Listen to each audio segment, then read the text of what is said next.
Well, listen, if somebody's been living with their mother for 50 years and they just met a woman and they want to marry them, it's going to be very difficult for them to leave their mother's house because they met the woman now, and the woman now is a wonderful woman, or she seems wonderful, and they want to build a house with them. It doesn't mean that they're just going to abandon what they've been used to, accustomed to, and even enjoy until now. It's not especially at the age of 50. Their mother's probably older. They don't want to leave her. She's probably a widow. If a person is living with his mother still at the age of 50, most likely he's never going to leave his mother's house. And whoever wants to marry that person should expect that and not even try to get them to leave their mother's house, because it's an unreasonable request.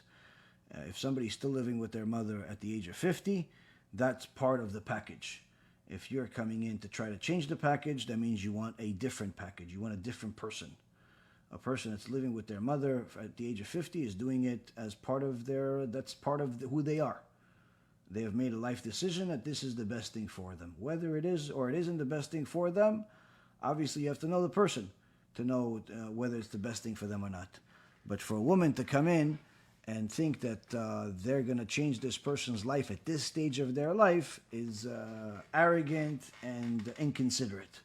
A person that's living with his mother for that long, it's unreasonable to ask them to leave their mother's house for many different reasons. And quite frankly, it's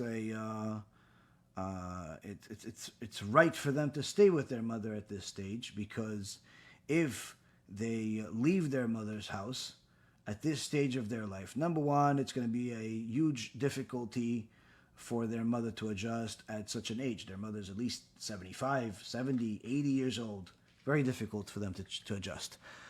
Number two is making their mom suffer this very difficult adjustment for a woman that he doesn't even know yet. He doesn't know if it's going to work out. So what if it doesn't work out with this new woman? Even if the new woman says, "I want to marry you." Again, usually people don't get married after a week. Usually people, get to know each other for a little while, and he doesn't know if it's going to work out or not, and they're really going to be happily ever after, especially when people get married at that age.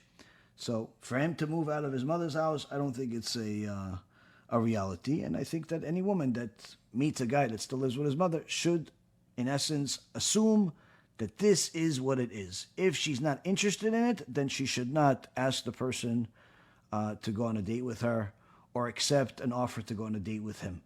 She should simply just say, "Not for me," and move on to somebody else. Just say, "That's it." I can tell you the